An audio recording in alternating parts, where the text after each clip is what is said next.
You have pushed false claims about some of your rivals, from Nikki Haley to former President Barack Obama, saying that they were not born in the United States, which is not true. You have told 4 congresswomen of color who were American citizens to go back to where they came from. You have used words like animal and rabid to describe black district attorneys. You've attacked black journalists, calling them a loser, saying the questions that they ask are, quote, stupid and racist.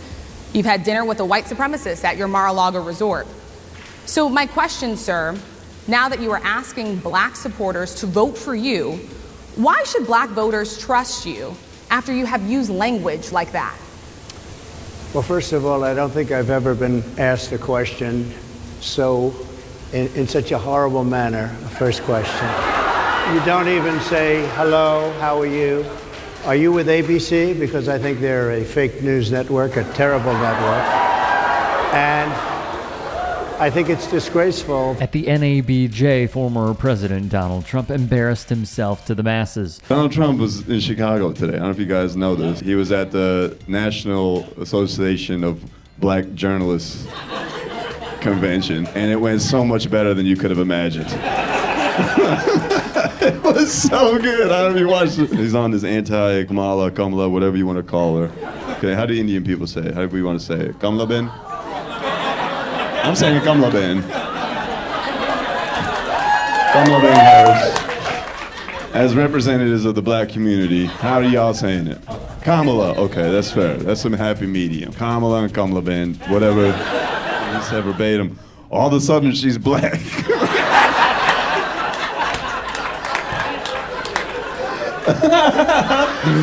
Come on, that's gold, man. That's the future dictator of our country. She's just walking down the street, all of a sudden she just turns black. What a country, man. What a country. Comedian Nimesh Patel recapped the infamous line and crushed Trump's appearance. If you want to really see something that said, take a look at what happened.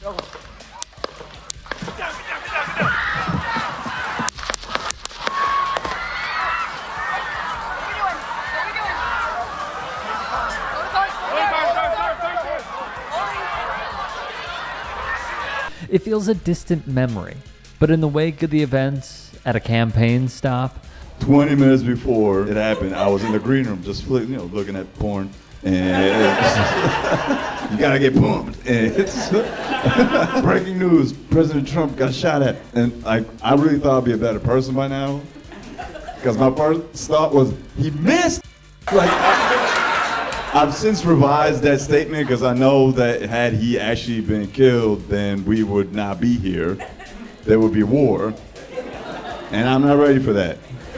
I need a few more weeks at the gym, and then I'll be ready to fight a bunch of patriots, I'm not ready for that.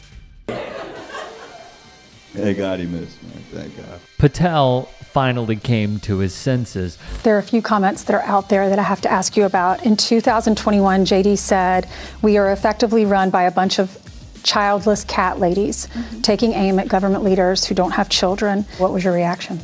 Well, I mean, I took a moment to look and actually see what he had said and try to understand what the context was and all that, which is something that I really wish people would do a little bit more often.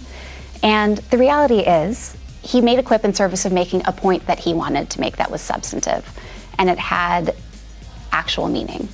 And I just wish sometimes that people would talk about those things, and that we would spend a lot less time just sort of going through this 3-word phrase or that 3-word phrase, because what he was really saying is that it can be really hard to be a parent in this country. And sometimes our policies are designed in a way that make it even harder.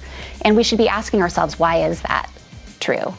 What is it about our leadership and the way that they think about the world that makes it so hard sometimes for parents? And that's the conversation that I really think that we should have, and I understand why he was saying that. Let's be clear, all the things she claims to be concerned with are policies Republicans enact to make our lives more difficult. Meanwhile, I do know that J.D. Vance's wife is Indian, and next time I see her, I'm gonna blink 3 times and ask her if she needs help.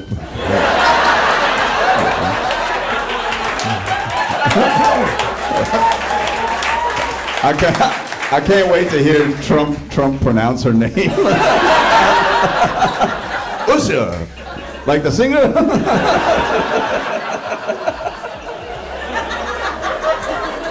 You know Donald Trump does not know a single thing about J.D. Vance's personal life, let alone how to pronounce his wife's name.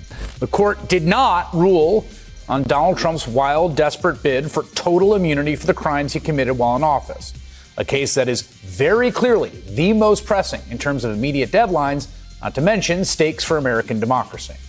It's one in which this court's conservative majority has, at this point I think it's fair to say, obviously and intentionally dragged their feet to protect Trump from going on trial before November's elections on charges of trying to overthrow American democracy. But everything you want to know about the Supreme Court can be learned from the decision they did release today. You see, for a brief moment today, the court posted a copy of a decision that appears set to allow emergency room doctors in Idaho to perform abortions in certain situations.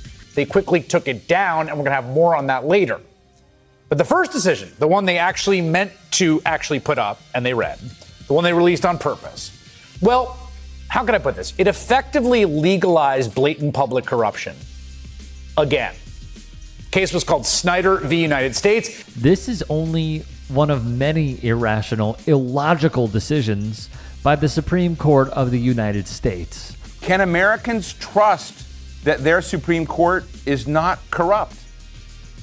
I don't think so, unfortunately. I think that the record of their decisions, which almost inevitably move in the direction of the big right-wing donors who helped get this new majority on the court, make it a very challenged body right now. And I think particularly if you're using corrupt in the sense of the word that the founding fathers used it, it's a very unfortunate answer. Senator Sheldon Whitehouse of Rhode Island, seen here, has been investigating the influence of dark money in our politics for quite some time. The Supreme Court is sneakily like the shadiest happening in this country. People are just sleeping on that. Whoever the next person is our last president. I hope we get a quirky one. I hope we get one of these North Korean dictators. I don't know if you're paying attention to Kim Jong-un, but the other day, South Korea sent some propaganda to North Korea. So he told his people to some balloons. He sent over some filled balloons. I hope we get one of those. I hope our dictator is just super quirky. Another friend freaked out from the Supreme Court Chevron decision, which apparently ends the power of a lot of regulating bodies. It's like, you don't understand, man. The EPA's, SEC is, the FDA is, our food's gonna be full of E. coli pretty soon. I'm like, E. coli? Good. Lines at Chipotle will be short again. Hilarious, but also, who still eats at Chipotle? America.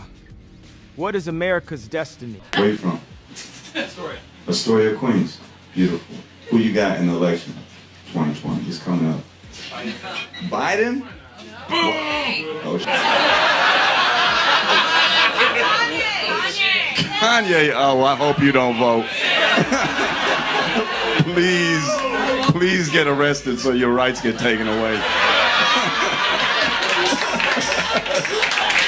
Patel had a take of his own on the artist's ambitions, including his supporters in the crowd. Hey, I appreciate you watching. Now, if you can, please do become a channel member by going to youtube.com/TYTsports and clicking the join button. If that's too much for you, you can just go to tyt.com/join to become a member. It helps all of us out here at the Young Turks and keeps our network afloat. In addition, you could follow me on my socials on Twitter, Instagram, and TikTok. Appreciate the love. Have a great day.